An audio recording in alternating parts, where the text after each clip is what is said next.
وعليكم ورحمة الله وبركاته. إن الحمد لله نحمده ونستعينه ونستغفره ونعوذ بالله من شرور أنفسنا ومن سيئات أعمالنا. من يهده الله فلا مضل له ومن يضلله فلا هادي له. وأشهد أن لا إله إلا الله وحده لا شريك له وأشهد أن محمدا عبده ورسوله. أما بعد،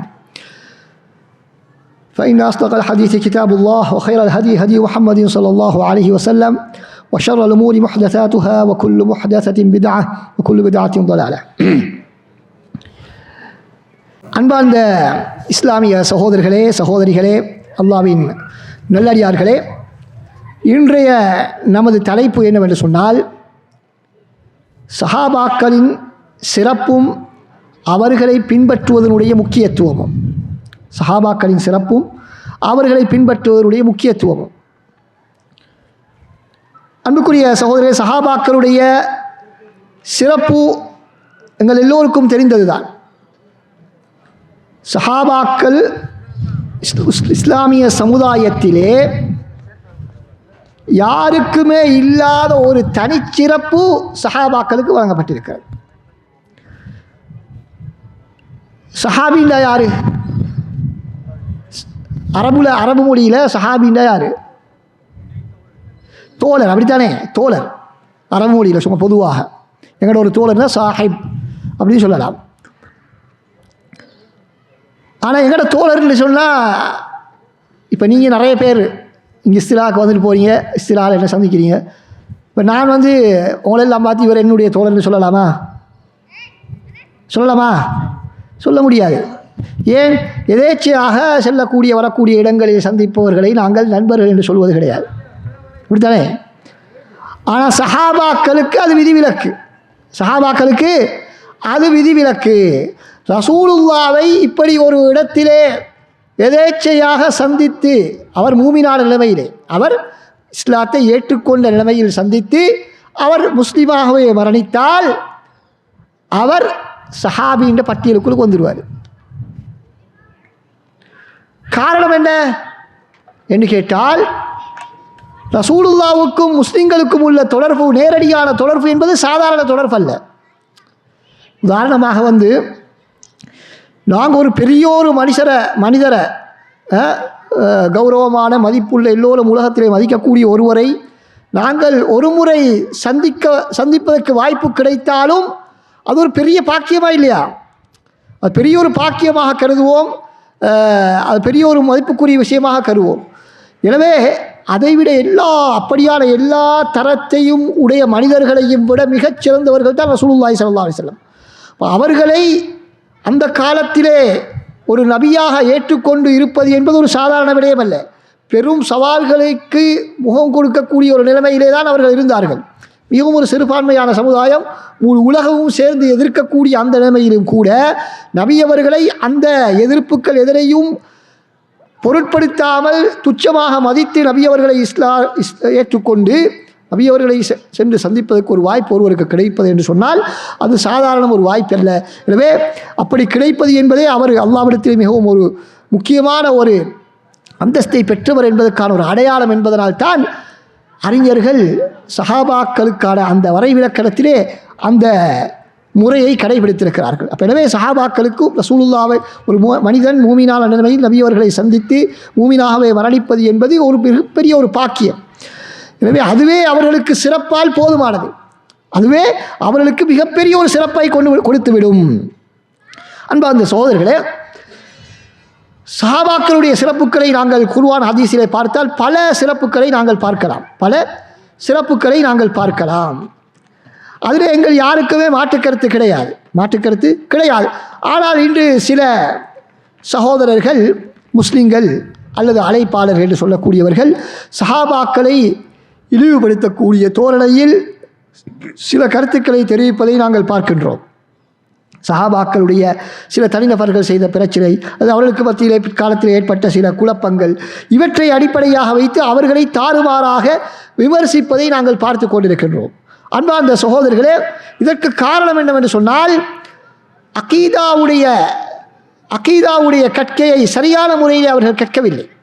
இஸ்லாமிய அகீதா நூட்களை நாங்கள் எடுத்துக்கொண்டால், இஸ்லாத்தின் அடிப்படை கொள்கைகளை பேசக்கூடிய நூட்களை நாங்கள் எடுத்துக்கொண்டால், ஆரம்பகால அறிஞர்கள் முதல் தற்கால அறிஞர்கள் வரை எல்லோருமே அஹ்லு சுன்னா அறிஞர்கள் சஹாபாக்களுடைய விடயத்திலே நாங்கள் மிகவும் கவனமாக நடக்க வேண்டும். அவர்களுடைய தவறுகளை நாங்கள் பேசக்கூடாது, அவருடைய குறைகளை நாங்கள் பேசக்கூடாது. ஏனென்றால் உண்மையில் என்ன நடந்தது என்பதெல்லாம் எங்களுக்கு மிக தெளிவாக தெரியாது. வரலாற்றிலே சொல்லப்பட்ட சில தகவல்களை வைத்து பார்த்திருந்தால் எங்களுக்கு அவர்களுக்கு மத்தியில் நடந்த சில குழப்பங்கள் தெரிய வந்திருக்கின்றன.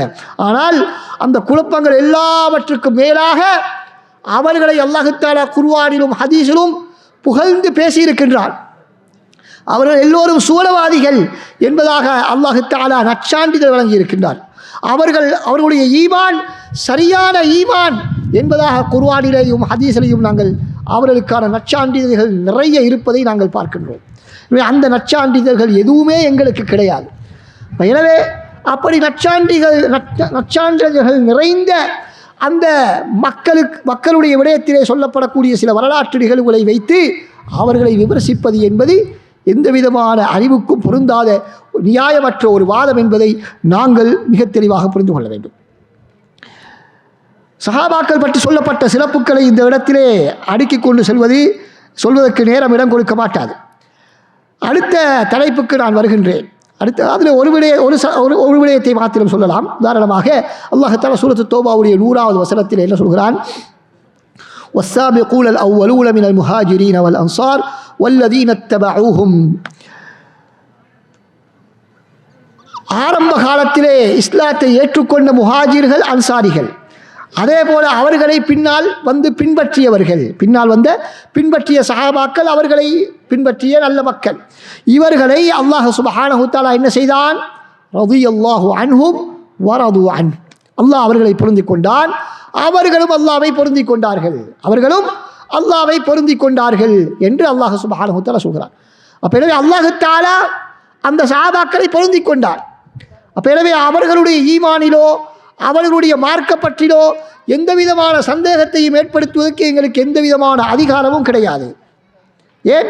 அல்லாஹ் தஆலா ஒரு மனிதரை பொருந்திக் கொண்டான் என்று சொன்னால் அவன் இறுதி வரைக்கும் ஈமானோடு வாழ்ந்து ஈமானோடு மரணித்து அவன் சூரத்துக்கு செல்வான் என்பதுதான் அதனுடைய கருத்து.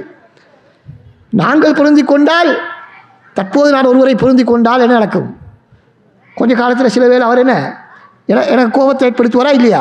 ஆனால் அல்லாஹ் தஆலா அப்படி அல்ல.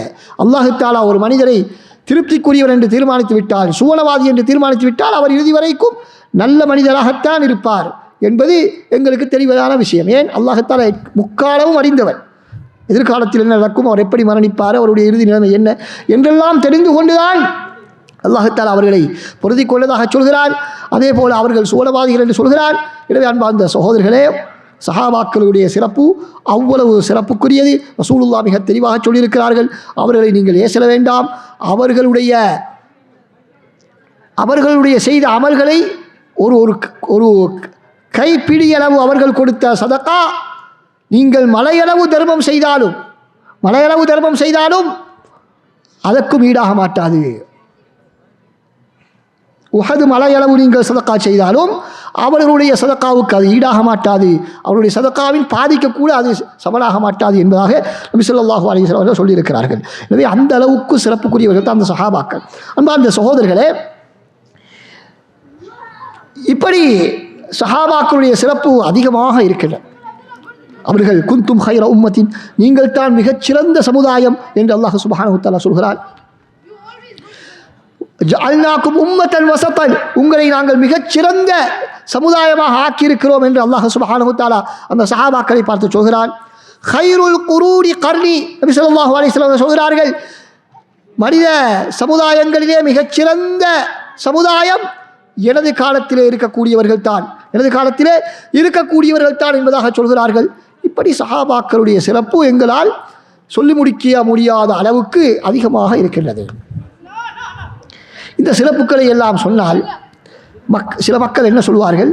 இதெல்லாம் அவர்கள் சிறப்புக்குரியவர்கள் என்பதற்குத்தான் ஆதாரமே தவிர அவர்களை நாங்கள் முன்மாதிரிகளாக கொள்ள முடியும் அல்லது அவர்களை நாங்கள் பின்பற்ற முடியும் என்பதற்கு இவைகளெல்லாம் ஆதாரமாக அமைய மாட்டாது.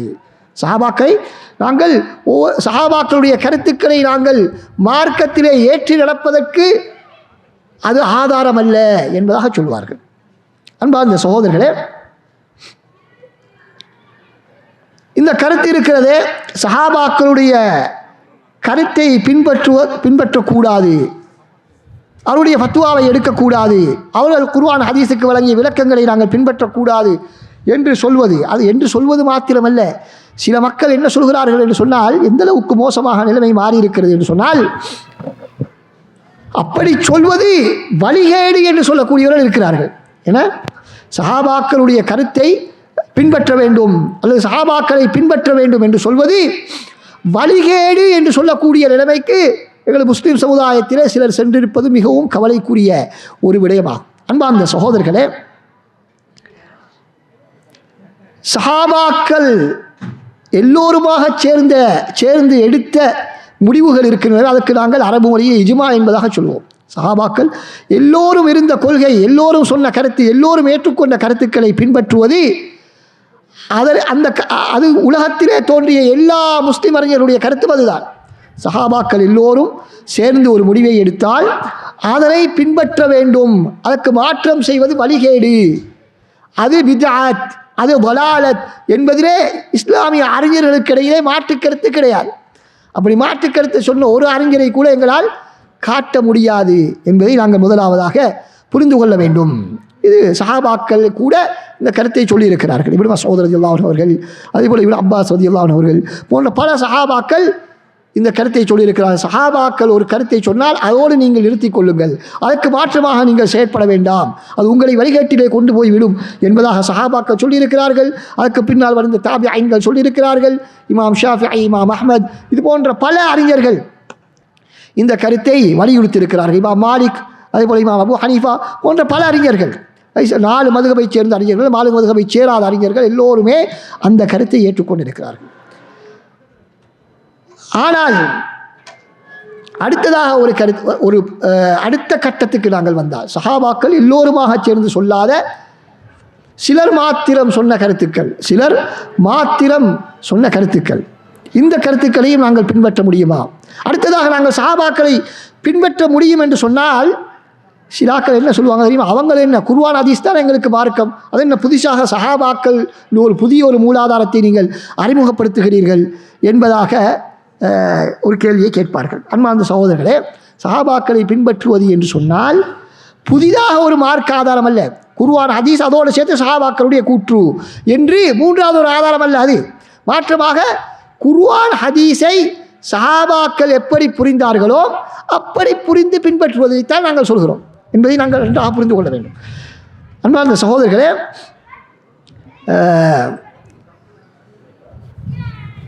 இது தர்க்கவியல் ஒரு தவறு ஒன்று இருக்கிறது. என்னன்னு கேட்டால், வைக்கோல் மனித தவறு என்று சொல்வார்கள். ஸ்ட்ரோமேன் ஃபொலசி என்பதாக ஆங்கிலத்தில் சொல்லப்படும். அதாவது எங்களுக்கு தெரியும், அந்த வைக்கோல் மனிதன்டா தெரியுமா? யாருக்கு தெரியுமா? தெரியாது. அதாவது அந்த பயிர் செய்யக்கூடிய அந்த வயல்வெளிகளிலே, தோட்டங்களிலே அங்குள்ள பயிர்களை பறவைகள் வந்து கொத்தி சென்று விடக்கூடாது என்பதற்காக, அதிலே பாதிப்பு ஏற்படுத்திவிடக்கூடாது என்பதற்காக என்ன செய்வார்கள்? சில மனிதர் போன்ற தோற்றத்தில் சில பொம்மைகளை செய்து வைப்பார்கள். அதுக்குத்தான் என்ன, வைக்கோலை வைத்து செய்வார்கள் அல்லது வேறு இதுகளை வைத்து செய்வார்கள். ஒரு மனிதர் இருப்பது போல ஒரு காட்சிப்படுத்துவது, ஒரு மனிதர் இருந்து காவல் காத்து கொண்டிருப்பது போல காட்சிப்படுத்தினால் பறவைகள் வரமாட்டாது, ஏனைய மிருகங்கள் வந்து அதனை அழித்து விட மாட்டாது, அந்த பயிரை அழித்து விட மாட்டாது. விளைச்சா என்ன தண்டு வைக்கோல் மனிதன்டா விளைச்சா இல்லையா? அப்போ அதைத்தான் இந்த ஸ்ட்ரோமேன் ஃபொலசி அல்லது வைக்கோல் மனித தவறு என்பதாக சொல்வார்கள். அதாவது இது எதற்காக செய்கிறார்கள்? தானாக நின்று அந்த மிருகங்களை விரட்டி கொண்டு இருக்க முடியாததனால் வேறு தன்னை போல ஒருவரை வைத்து ஏமாற்றுவது அப்படித்தானே? அதை போலதான் இவர்களும் செய்கிறார்கள். அதாவது சஹாபாக்களை பின்பற்ற வேண்டும் என்று சொல்லக்கூடியவர்கள் சொல்லாத ஒரு கருத்தை சொன்னதாக சொல்லி அதற்கு மறுப்பு தெரிவிப்பது. ஏன்னா, சஹாபாக்களை பின்பற்ற வேண்டும் என்பவர்கள் சொல்லாத ஒரு கருத்தை தவறாக சித்தரித்து அவர்கள் சொல்லுவதாக கூறி அதற்கு மறுப்பு செல்வது. அதில் ஏதாவது பயன் இருக்கிறதா என்றால் அதிலே பயன் கிடையாது. ஏன் அப்படி செய்வார்கள் என்று கேட்டால், பொதுவாக விவாதங்களிலே நீங்கள் கவனித்து பார்த்தால் ஒரு தரப்பு ஒரு கருத்தை சொன்னால் அந்த கருத்துக்கு மறுப்பு சொல்ல மாட்டாங்க. ஏன்? அந்த கருத்துக்கு மறுப்பு சொல்ல முடியாது. அந்த கருத்துக்கு மறுப்பு சொல்ல முடியாவிட்டால் என்ன செய்வார்கள்? அந்த கருத்தை எடுத்து அப்படியே ஒரு என்ன புதிய ஒரு டிசைனில் அதை க்ரியேட் பண்ணுறது. அந்த கருத்தை எடுத்து அதில் எக்ஸ்ட்ரா ஃபிட்டிங்ஸ் எல்லாம் சேர்த்து இவருக்கு பதில் சொல்கிறதுக்கு ஏற்ற மாதிரி ஒரு கருத்தாக சித்தரிக்கிறது. அதை விளங்குதா? அப்போ சித்தரிச்சா என்ன, லேசாக பதில் சொல்லிடலாம். அப்போ சஹாபாக்களை பின்பற்ற வேண்டும் என்று சொன்னால் உடனே வந்து என்ன செய்யறதுன்னா, இது பாருங்கள் குர்ஆன் ஹதீஸ் இல்லாமல் புதுசாக உள்ள கொண்டு வந்துட்டானுங்கள், இது பெரிய வழிகேடு இல்லையா அப்படின்னு சொல்லி குர்ஆன் ஹதீஸை மட்டும்தான் பின்பற்றணும், அதுக்கான ஆதாரங்களை கொண்டு வந்து என்னமோ இவர்கள் பெரிய வழிகேடான கருத்தொன்றை சொல்லிவிட்டது போல பதில் சொல்லிக்கொண்டு இருப்பார்கள். எனவே இந்த தவறிலே நாங்கள் சிக்கிக்கொள்ளக்கூடாது. இந்த அவர்களுடைய அந்த வார்த்தை ஜாலங்களிலே நாங்கள் சிக்கிவிடக்கூடாது. இப்போ நாங்கள் என்ன புரிந்து கொள்ள வேண்டும்? சஹாபாக்களை பின்பற்றுவது என்று சொன்னால் குர்ஆன் ஹதீஸிலே இல்லாத ஒன்றை அவர்கள் சொல்லக்கூடிய நேரத்திலே அவற்றை நாங்கள் பின்பற்ற வேண்டும் என்று யாரும் சொல்லவில்லை. மாற்றமாக சஹாபாக்களை பின்பற்ற வேண்டும் என்று சொல்லக்கூடியவர்கள் சஹாபாக்களை பின்பற்றுவதற்கு 2 நிபந்தனைகள் முன்வைக்கிறார்கள். 2 நிபந்தனைகள் இருந்தால்தான் சஹாபாக்களை பின்பற்ற வேண்டும். முதலாவது நிபந்தனை என்ன? அந்த சஹாபாக்களுடைய அந்த கூற்று, நாங்கள் பின்பற்ற வேண்டும் என்று சொல்லக்கூடிய அந்த கூற்று குர்ஆனுக்கோ ஹதீஸுக்கோ மாறுபடக்கூடாது. நேரடியான குர்ஆன் ஹதீஸிலே உள்ள ஏதாவது ஒரு கருத்துக்கு மாற்றமான கருத்தை எந்த சஹாபி சொன்னாலும் எடுக்கக்கூடாது என்பதிலே மிக தெளிவாக இருக்கிறார்கள் என்பதை நாங்கள் மிக தெளிவாக புரிந்து கொள்ள வேண்டும். அதே போல ஒரு சஹாபி ஒரு கூற்றை சொல்லி அந்த சஹாபாக்களே யாராவது ஒரு சஹாபி ஒரு கூற்றை சொல்கிறார், அந்த கூற்றுக்கு பிழையானது என்று இன்னும் ஒரு சஹாபியை சொல்கிறார் அல்லது இன்னும் பல சஹாபாக்கள் சொல்கிறார்கள் என்றால் அந்த கருத்தையும் பின்பற்றக்கூடாது. அந்த கருத்தையும் பின்பற்றக்கூடாது என்றுதான் சஹாபாக்களை பின்பற்ற வேண்டும் என்று சொல்லக்கூடிய சகோதரர்கள் சொல்கிறார்கள் என்பதை நாங்கள் மிக தெளிவாக புரிந்து கொள்ள வேண்டும். எனவே இப்படி சொல்லக்கூடியவர்களை பார்த்து எப்படி கேட்கலாம், குர்ஆன் ஹதீஸை விட்டு மூன்றாவது ஒன்றை பின்பற்ற சொல்கிறீர்கள் என்று கேட்கலாமா? முடியாது. அப்போ எனவே இந்த 2 நிபந்தனைகளுக்கும் உட்பட்ட சஹாபாக்களுடைய கருத்துக்களைத்தான் பின்பற்ற வேண்டும் என்று நாங்கள் சொல்கிறோம். அன்பார்ந்த சகோதரர்களே, இப்பொழுது ஏன் அப்படி பின்பற்ற வேண்டும்? ஏன் அப்படி நாங்கள் சஹாபாக்களுடைய கருத்தை பின்பற்ற வேண்டும்? அவர்களும் எங்களை போன்ற மனிதர்கள் தானே என்று ஏன் கடந்து செல்ல முடியாது? இன்றைக்கு ஒரு மூளை வந்து ஒரு கருத்தை சொன்னால் அல்லது ஒரு அறிஞர் ஒரு கருத்தை சொன்னால் அதுக்கு மாற்றமான கருத்தை நாங்கள் தாராளமாக சொல்லலாமா இல்லையா? தாராளமாக சொல்லலாம். ஆனால் சஹாபாக்களுக்கு மாற்றமாக நாங்கள் அப்படி சொல்லக்கூடாது என்று சொல்கிறோம். ஏன் சொல்கிறோம் என்று கேட்டால், ஏற்கனவே சஹாபாக்களுடைய சிறப்பு சம்பந்தமாக வந்த அதே ஆதாரங்கள் தான். அதே ஆதாரங்களை இதற்கு சான்றாக நாங்கள் முன்வைக்கலாம். என்ன? முதலாவது சூரத்து தௌபாவில் 100வது வசனத்தில் நாங்கள் என்ன சொன்னோம்? அந்த சஹாபாக்களை பின்பற்றுபவர்களை அல்லாஹ் பொருந்தி கொண்டான். இதுதானே? சஹாபாக்களை பொருந்தி கொண்டான், சஹாபாக்களை பின்பற்றுபவர்களையும் பொருந்தி கொண்டான் என்று சொல்கிறான். அப்போ பின்பற்றுவது என்று சொல்வது நாங்கள் சொன்னதல்ல, அல்லாஹு தஆலா சொன்னது. அப்போ எனவே அந்த மக்கள் தான் இஸ்லாமிய சமுதாயத்திலே மிகச்சிறந்த சமுதாயம். இப்போ அவங்க சொல்லக்கூடிய கருத்துக்களும் மிகச்சிறந்ததாகத்தான் இருக்க வேண்டும். அப்பொழுதுதான் அவர்கள் சிறந்த சமுதாயமாக மாற முடியும். இல்லை, அவர்கள் சொல்லக்கூடிய கருத்தில் எல்லாம் நிறைய தவறு வரும். எங்களுக்கு வரக்கூடிய தவறுகள் போன்று அவர்களுக்கும் நிறைய தவறு வர வாய்ப்பு இருக்கிறது என்றால் அவர்களும் எங்களை போன்று மாறிவிடுவார்கள். அப்படியா இல்லையா? சஹாபாக்களுக்கும் எங்களை போல சாதாரணமாக தவறுகள் எல்லாம் நிறைய வரும் என்றால் அவர்களும் எங்களை போன்றுதான். எனவே அவர்களை நாங்கள் ஏன் பின்பற்ற வேண்டும்? அல்லாஹ் ஏன் பின்பற்றியவர்களை புகழ வேண்டும்? சஹாபாக்களை பின்பற்றியவர்களை அல்லாஹ் தஆலா புகழ்கிறான் என்றால் அவர்களுடைய மார்க்க விளக்கம் சரியாக இருக்கிறது. எனவே அவர்களுடைய அந்த மார்க்க விளக்கத்தை நாங்கள் பின்பற்றுவது தவறில்லை என்பதுதான் அதனுடைய கருத்து. அதே போல் அவர்கள் தான் சிறந்த சமுதாயம். எனது மக்களிலே மிகச்சிறந்த சமுதாயம் அவர்கள். இப்போ அவர்கள் மார்க்க விளக்கங்களிலே நிறைய பிழைகள் வரும் என்றால் அவர்கள் எப்படி சிறந்த சமுதாயமாக மாற முடியாது. அன்பார்ந்த சகோதரர்களே, இந்த சஹாபாக்களை பின்பற்ற வேண்டும். சஹாபாக்களுடைய கருத்தைத்தான் நாங்கள் மார்க்க விடயங்களில் குர்ஆன் ஹதீஸுக்கு சொல்லப்படக்கூடிய விளக்கங்களில் அவர்களுடைய விளக்கம்தான் சரியாக இருக்கும் என்பதற்கு 47 ஆதாரங்களை யார் முன்வைக்கிறார்கள்? இமாம் இப்னுல் கையிம் ரஹிமஹுல்லாஹ் அவர்கள் முன்வைக்கிறார்கள். இமாம் இப்னு கய்யிம் ரஹ்மத்துல்லாஹ் தனது இஅலாமுல் முவக்கிஈன் என்ற நூலிலே 47 ஆதாரங்களை முன்வைக்கிறார்கள். அன்பார்ந்த சகோதரர்களே, அந்த 47 ஆதாரங்களையும் சிலர் எப்படி கடந்து செல்கிறார்கள் என்று சொன்னால், அவைகள் அனைத்துமே அவர்களுடைய சிறப்பை சொல்லக்கூடிய ஆதாரங்களை தவிர அவர்களை பின்பற்றுவதற்கான ஆதாரம் அல்ல என்று இலகுவாக கடந்து செல்கிறார்கள். இது தவறு.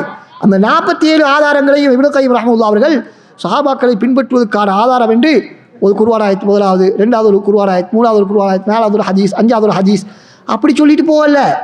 ஒவ்வொரு வசனத்தையும் சொல்லிவிட்டு அந்த வசனம் எப்படி சஹாபாக்களை பின்பற்றுவதற்கு ஆதாரமாக அமைகின்றது என்று பல வாதங்களை முன்வைக்கிறார்கள்.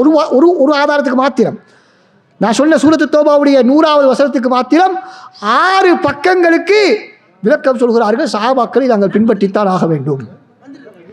அன்பார்ந்த சகோதரர்கள், அது மாத்திரமல்ல, இமாம் ஷாஃபிஈ ரஹ்மத்துல்லாஹ் அவர்கள் கூட என்ன சொல்கிறார்கள் என்று சொன்னால், சஹாபாக்கள் எல்லோரும் ஏகோபித்து சொன்ன முடிவுகளை நாங்கள் பின்பற்றுவோம். அவர்களுக்கு மத்தியிலே கருத்து வேற்றுமை வந்தால் அதிலே ஏதாவது ஒரு கருத்தை தான் நாங்கள் எடுத்துக்கொள்வதை தவிர வேறு புதிய ஒரு கருத்தை நாங்கள் உருவாக்க மாட்டோம் என்பதாக சொல்கிறார். இமாம் ஷாஃபிஈ எவ்வளோ பெரிய அறிஞர். அதே போல இமாம் மாலிக், இமாம் அபு ஹனீஃபா, இமாம் அஹ்மத் போன்ற பல அறிஞர்களும் இந்த கருத்தை சொல்லியிருக்கிறார்கள். சஹாபாக்கள் ஒரு பிரச்சனையிலே ஒரு தீர்ப்பு வழங்கிவிட்டால் அந்த விடயத்திலே நாங்கள் புதிதாக ஒரு தீர்ப்பை உருவாக்க மாட்டோம் என்பதை அவர்கள் மிக தெளிவாக சொல்லியிருக்கிறார்கள். இதிலே அவர்களுடைய இஜ்மா, ஏகமனதான தீர்மானம் உள்ளடங்குகிறது. அவர்களுக்கு மத்தியிலே கருத்து வேற்றுமை ஏற்பட்ட கருத்துக்களும் உள்ளடங்குகிறது.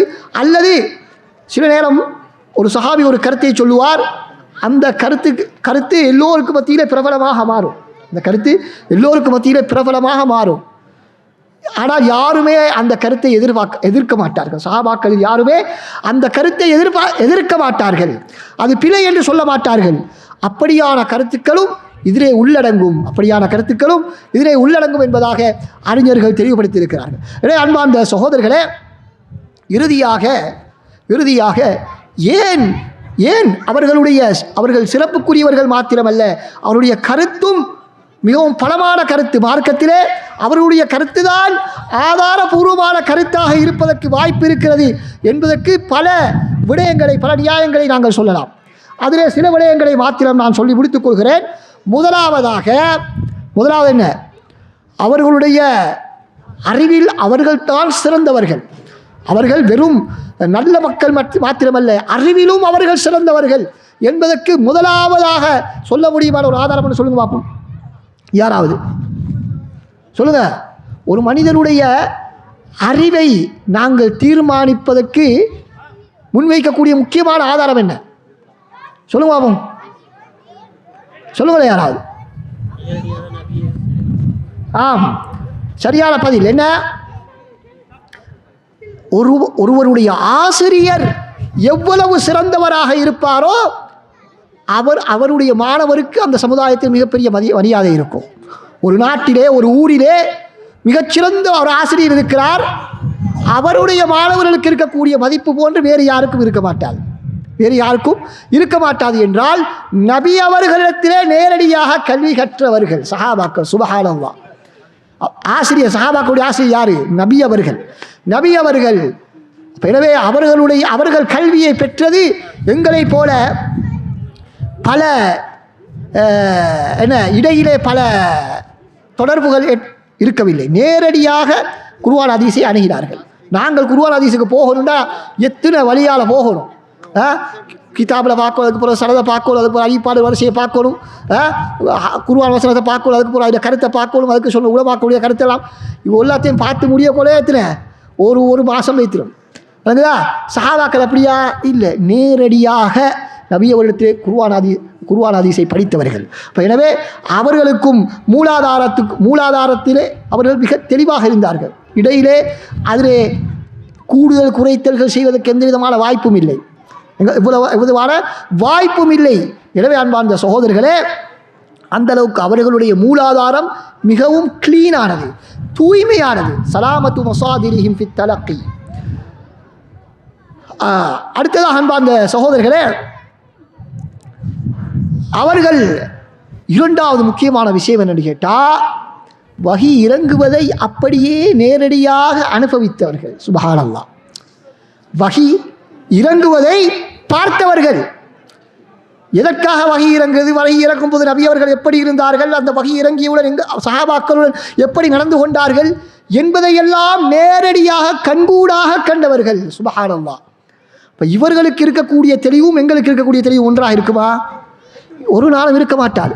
அடுத்தது அந்த குர்ஆன் வசனம் இறங்கிய எல்லா சூழலையும் எல்லா சூழ்நிலையையும் சஹாபாக்களால் எங்களுக்கு கடத்த முடியுமா, எங்களுக்கு அறிவிக்க முடியுமா என்றால் முடியாது. எனவே எங்களுக்கு சொல்லப்படாத எத்தனையோ பல சூழ்நிலைகள் அங்கு வஹி இறங்கும் பொழுது இருந்திருக்கும். எனவே அவற்றையெல்லாம் அடிப்படையாக வைத்துதான் சஹாபாக்கள் ஒரு கருத்தை சொல்லுவார்கள், ஒரு ஆய்வை முன்வைப்பார்கள். எனவே அப்படி இருக்கக்கூடியவர்களுக்கும் எங்களுக்கு ஒத்தியில் எவ்வளவு பெரிய வித்தியாசம் இருக்கிறது என்பதை நாங்கள் புரிந்து கொள்ள வேண்டும். அடுத்தது அன்பார்ந்த சகோதரர்களே, குர்ஆனுக்கு சஹாபாக்கள் சொல்லக்கூடிய விளக்கம் எவ்வளவு தெளிவாக இருக்கும் என்பதற்கு பாருங்கள். சஹாபாக்கள் சொல்லக்கூடிய கருத்தை பாருங்கள். இப்னு மஸ்ஊத் ரலியல்லாஹு அன்ஹு அவர்கள் சொல்கிறார்கள், அல் குர்ஆனில் எந்த வசனமாக இருந்தாலும், அல் குர்ஆனில் எந்த வசனமாக இருந்தாலும் அது எங்கு இறங்கியது, யாருடைய விடயத்திலே இறங்கியது, இரவிலே இறங்கியதா, பகலிலே இறங்கியதா, நபி அவர்கள் பிரயாணத்திலே உள்ள போதா, வீட்டிலே இருக்கும் பொழுதா, என்ன சந்தர்ப்பத்தில் எப்படி ஒவ்வொரு குர்ஆன் வசனமும் இறங்கியது என்பதை எனக்கு நன்றாக தெரியும் என்பதாக இப்னு மஸ்ஊத் ரலியல்லாஹு அன்ஹு சொல்கிறார்கள். அப்படி எனக்கு தெரியாத ஒரு விடயம் யாரிடத்திலேயாவது இருப்பதாக தெரிந்தால் அதையும் நான் சென்று படித்துக் கொள்வேன் என்பதாக சொன்னார்கள். அன்பார்ந்த சகோதரர்களே, முஜாஹித் ரஹ்மத்துல்லாஹி அவர்கள் சொல்கிறார், தாபியங்களில் ஒருவர் சொல்கிறார், நான் இப்னு அப்பாஸ் ரலியல்லாஹு அன்ஹு அவர்களிடத்திலே அல் குர்ஆனை எப்படி படித்துக் கொண்டே தெரியுமா? 3 முறைகள், ஒரு முறை அல்ல, 2 முறை அல்ல, 3 முறைகள் குர்ஆனுடைய ஒவ்வொரு ஆயத்தையும் அவரிடத்திலே ஓதிக்காட்டி ஒவ்வொரு வசனத்திலும் நிறுத்தி இந்த வசனத்துக்கு விளக்கம் என்ன, இந்த வசனத்துக்கு விளக்கம் என்ன, இந்த வசனத்துக்கு விளக்கம் என்ன என்று ஒன்று விடாமல் நான் கேட்டு படித்திருக்கிறேன் என்பதாக சொன்னார்கள். எனவே சஹாபாக்கள் முழு குர்ஆனுக்கும் அவர்கள் விளக்கம் சொல்லி இருக்கிறார்கள். அதற்கான விளக்கத்தை நபியிடத்திலே இருந்து அவர்கள் படித்திருக்கிறார்கள். இதே போன்ற கருத்தை அலி ரலியல்லாஹு அன்ஹு அவர்களும் சொல்லியிருக்கிறார்கள் என்பதை நாங்கள் பார்க்கின்றோம். அன்பார்ந்த சகோதரர்களே, அப்போ சஹாபாக்கள் சொன்ன விளக்கங்கள் எல்லாம் ஒன்று நபியிடத்திலிருந்து கேட்டது அல்லது நபியிடத்திலிருந்து படித்துக்கொண்ட அந்த அடிப்படையில் அவர்களாக ஆய்வு செய்து குர்ஆன் ஹதீஸிலே இருந்து அவர்கள் விளங்கியவற்றை சொன்னவைகள் தான் என்பதை நாங்கள் புரிந்து கொள்ள வேண்டும். அடுத்ததாக எங்களுக்கு தெரியும், அல் குர்ஆனும் சுன்னாவும் அரபு மொழியிலே தான் இருக்கின்றது. அரபு மொழியிலே தான் இருக்கின்றது. இந்த அரபு மொழி அறிவிலே சஹாபாக்களை மிகைத்தவர்கள் அதற்கு பின்னால் எங்குமே தோன்றவில்லை. இதற்கு பின்னாலும் தோன்ற முடியாது. இதற்கு பின்னாலும் தோன்ற முடியாது என்பது உலகமும் ஏற்றுக்கொண்ட உண்மை. அந்த காலத்தில் இருந்த அரபிகளை போன்ற மொழியாற்றல் வேறு யாருக்கும் கிடையாது. எந்த அளவுக்கு என்று சொன்னால் எங்களுக்கு தெரியும், ஹிஜ்ரி 250 அல்லது அதற்கு பின்னால் வரக்கூடிய சில காலங்களுக்கு பின்னால் வரக்கூடிய அரபிகளுடைய பேச்சை ஆதாரமாகவே எடுக்கப்பட மாட்டாது. எனவே சஹாபாக்கள் ஆதாரம் காட்டப்படக்கூடிய அரபு மொழியிலே ஆதாரம் காட்டப்படக்கூடிய காலத்திலே அவர்கள் வாழ்ந்தவர்கள். எனவே அரபு மொழி ஆற்றலிலும் அவர்களை எங்களால் மிகைக்க முடியாது என்பது ஒரு புறம் இருக்க, எங்களால் நெருங்கக்கூட முடியாது சஹாபாக்களுடைய அரபு மொழி ஆற்றலுக்கு முன்னால். எனவே அப்படி இருக்கக்கூடிய நேரத்திலே அரபு மொழியை எங்களை விட மிகச் சிறப்பாக புரிய முடியுமானவர்கள் தான் அவர்கள். அடுத்ததாக அன்பார்ந்த சகோதரர்களே, அவர்களுக்கு புரிதலிலே ஏதாவது குறைபாடு ஏற்பட்டால் உடனடியாக அதனை ரசூலுல்லாஹ்விடத்திலே சென்று கேட்டு விளக்கம் பெறக்கூடியவர்களாக அவர்கள் இருந்தார்கள். இது ஒரு நியாயம். அடுத்ததாக அன்பார்ந்த சகோதரர்களே, அடுத்தது பாருங்கள், சஹாபாக்களுடைய விளக்கத்தினுடைய ஆழத்தை புரிந்து கொள்வதற்காக சஹாபாக்களுடைய சிந்தனை எந்த விதமான மாற்று கலாச்சாரங்களாலும் பாதிக்கப்படாத சிந்தனை. சஹாபாக்களுடைய சிந்தனை எவ்விதமான மாற்று கலாச்சாரங்களாலும் பாதிக்கப்படாத சிந்தனை. ஏனென்றால் இஸ்லாமிய சமுதாயத்திலே பிற்காலத்திலே ஏனைய மதங்களைச் சேர்ந்தவர்கள், ஏனைய பல நாடுகளைச் சேர்ந்தவர்கள், பல்வேறு விதமான பின்னணிகளை கொண்ட பலர் இஸ்லாத்தை தழுவியதன் பின்னால் முஸ்லிம்களுக்கு மத்தியிலே வேறு கலாச்சார தாக்கங்கள் ஏற்பட்டன. வேறு வேறு கலாச்சார தாக்கங்கள் ஏற்பட்டன. எனவே அந்த கலாச்சார தாக்கங்கள் ஏற்பட்டதனால் குர்ஆன் ஹதீஸை புரிவதிலே அவர்களுக்கு பல்வேறு கோளாறுகள் ஏற்பட்டன. எனவேதான் சஹாபாக்களுடைய இறுதி காலத்திலே தான் பல்வேறு விதமான வழிகட்ட பிரிவினர்கள் தோன்றினார்கள். ஷியாக்கள், ஹவாரிஜுகள், கதரியாக்கள், இப்படி பல வழிகட்ட பிரிவினர்கள் சஹாபாக்கள் மரணிப்பதற்கு அவருடைய காலத்திலே இறுதி பகுதியிலே தோன்றினார்கள். காரணம் என்ன? அவர்களுடைய மார்க்க மொழியறிவிலே உள்ள குறைபாடும், அடுத்ததாக மாற்று மத கலாச்சாரங்களுடைய மாற்று சிந்தனைகளுடைய தத்துவங்களுடைய தாக்கமும் அவரிடத்திலே காணப்பட்டது. எனவே அதற்கு ஏற்ப அவர்கள் குர்ஆன் ஹதீஸை அணுகுவதற்கு முற்பட்டதனால் பல்வேறு வழிகேடுகள் ஏற்பட்டன. ஆனால் சஹாபாக்களுடைய காலத்திலே சஹாபாக்கள் அவர்களுக்கு அப்படியான எந்த விதமான தாக்கங்களும் ஏற்படவில்லை. எனவே அவர்களுடைய சிந்தனை தெளிவான சிந்தனையுடையவர்களாக இருந்திருக்கிறார்கள். எனவே எங்களுடைய சிந்தனையும் அவருடைய சிந்தனையும் நாங்கள் ஒன்றாக, எவ்வளவுதான் குர்ஆன் ஹதீஸுடைய அறிவு எங்களுக்கு இருந்தாலும் மாற்று சிந்தனைகள், குறிப்பாக எங்களுடைய காலத்தை பொறுத்தவரையிலே இன்று உலகமயமாக்கலுடைய தாக்கம் ஒவ்வொரு இடத்திலும் இருக்கிறது. ஐக்கிய நாட்டு சபையினுடைய பிரேரணைகள், முடிவுகள், அவருடைய பிரச்சாரங்கள் என்று பல்வேறு விதமான சிந்தனை குழப்பங்கள் நிறைந்திருக்கிறது எங்களுடைய மூளையிலே. இப்படியான நேரத்திலே நாங்கள் குர்ஆன் ஹதீஸை ஆய்வு செய்யக்கூடிய நேரத்திலே நிச்சயமாக எங்களுக்கு பல்வேறு விதமான சிக்கல்கள், பிரச்சனைகள் வரும். சில வேளை எப்படியாவது பெரும்பான்மைக்கு ஒத்துப்போக வேண்டும் என்பதற்கு ஏற்ற விதத்திலே குர்ஆன் ஹதீஸை நாங்கள் விளங்குவதற்கு முயற்சிப்போம். எங்களுடைய நாட்டிலே இந்த கருத்தை சொன்னால்தான் நம்ம நிம்மதியாக வாழ முடியும். எனவே குர்ஆன் ஹதீஸுக்கு அப்படி விளக்கம் ஒன்று கொடுத்தால் நாங்கள் தப்பிடலாம் என்று அப்படி விளக்கம் கொடுக்கக்கூடிய நிலைமையெல்லாம் எங்களுக்கு தோன்றும். ஏன் இந்த காலத்தில் நாங்கள் ஒரு அடிமைத்தளத்திலே வாழ்கிறோம். அரசாங்கம் என்ன நினைக்கிறதோ அதை நினைத்ததை செய்கிறார். எனவே அவர்கள் ஒரு கருத்தை பயங்கரவாதமாக சித்தரிக்க முடிவு செய்துவிட்டால் அதற்கு மாற்றமாக எங்களால் பேச முடியாது. பேசினால் அடுத்த நாள் என்ன உள்ளுக்குத்தான் ஒரு கதையும் இல்லை, விளங்குதா? அப்போ இப்போ நினைச்சது அவன் பயங்கரவாதம்ன்றான், நாளைக்கு அதை ஜனநாயகம்னு சொல்கிறான், நாளைக்கு அதை சுதந்திரம்னு சொல்கிறான். இன்றைக்கு சுதந்திரம் உள்ளது நாளைக்கு பயங்கரவாதமாக மாறுது, இன்றைக்கு பயங்கரவாதமாக உள்ளது நாளைக்கு சுதந்திரமாக மாறுது. இப்படி இவர் நினைச்ச சட்டம் தான் உலகத்தில் இன்றைக்கி போட்டுக்கொண்டு இருக்கிறார். எனவே இவற்றையெல்லாம் வைத்து நாங்கள் சிந்திக்கக்கூடிய நேரத்தில் எங்களுக்கு பல பிரச்சனைகள் வரும். எனவே எங்களுடைய சிந்தனையை நாங்கள் ஒரு நாளும் சஹாபாக்களுடைய சிந்தனைக்கு முன்னால் நெருக்கி வைக்கவும் முடியாது என்பதை நாங்கள் புரிந்து கொள்ள வேண்டும். எனவே அன்பார்ந்த சகோதரர்களே, சஹாபாக்களுடைய சிந்தனைகள் என்பது சாதாரண சிந்தனைகள். எனவே அப்படியான சிந்தனைகள், மொழி அறிவு, அவர்கள் வஹியை நேரடியாக பார்த்தது, நபியவர்களிடத்திலே அவர்கள் மாணவர்களாக இருந்தது, அவர்கள் அடுத்ததாக அமல் இபாதத்துகளிலே, ஈமானிலே, தக்வாவிலே அல்லாஹ்வுக்கு மிக நெருக்கமானவர்கள். எந்த ஒன்றையும் அல்லாஹ் விரும்பவில்லை என்று சொன்னால் செய்வதற்கு மிகவும் தயங்கக்கூடியவர்கள். அப்படியானவர்கள் ஒரு நாளும் மார்க்கத்திலே இல்லாததை உருவாக்கி சொல்ல மாட்டார்கள். ஆனால் நாங்கள் எவ்வளவோ பலவீனமானவர்கள். பல காரணங்களினால் எம்மை பாதுகாத்துக் கொள்வதற்கு மார்க்கத்திலே கூட பல்வேறு தவறான கருத்துக்களையும் சொல்வதற்கு வாய்ப்பு இருக்கிறது. எனவே ஒரு நாளும் எப்படியான கருத்துக்களை சொல்லக்கூடியவர்கள் இந்த நியாயங்களை சிந்தித்தால் ஒரு நாளும் சஹாபாக்களுடைய கருத்தை விட நாங்களும் மார்க்கத்திலே சரியான கருத்து ஒன்றை சொல்ல முடியும் என்று ஒரு நாளும் புரிய முடியாது. இறுதியாக அன்பார்ந்த சகோதரர்களை, அப்படி சஹாபாக்கள் எல்லோரும் சொன்னதற்கு மாற்றமாக சஹாபாக்களுக்கு மத்தியில் பல கருத்துக்கள் இருக்கின்றன. ஒரு 2-3 கருத்து இருக்கிறது. உதாரணமாக நாங்கள் புதிதாக ஒரு 4வது கருத்தை இதுதான் சத்தியம் என்று சொன்னால் அதனுடைய கருத்து என்ன? சொல்லுங்க பாப்போம். இஸ்லாமிய சமுதாயம் முழுக்க இதுவரைக்கும் வழிகாட்டில் தான் இருந்தது. நாங்கள் தான் என்ன நேர்வழியை கண்டுபிடித்திருக்கிறோம். அது மாத்திரமல்ல, குர்ஆன் ஹதீஸ் இதுவரைக்கும் சரியாக புரிந்து கொள்ள முடியாமல் இருந்தது. நாங்கள் தான் அதை சரியாக புரிந்திருக்கிறோம் என்பதுதான் அதனுடைய இறுதி முடிவு. இந்த இறுதி முடிவை சிந்தித்தால் கூட இது மாத்திரம் போதும். சஹாபாக்களுடைய கருத்துக்களை விட எங்களுடைய கருத்துக்களை நாங்கள் முற்படுத்தக்கூடாது என்பதற்கு. எனவே வல்லவன் அல்லாஹ் சுப்ஹானஹு வ தஆலா எனக்கும் உங்களுக்கும் மார்க்கத்தில் தெளிவான விளக்கத்தை தருவாராக. வ ஆகிரு தஅவானா அல்ஹம்துலில்லாஹி ரப்பில் ஆலமீன். வஸ்ஸலாமு அலைக்கும் வ ரஹ்மத்துல்லாஹி வ பரகாத்துஹு.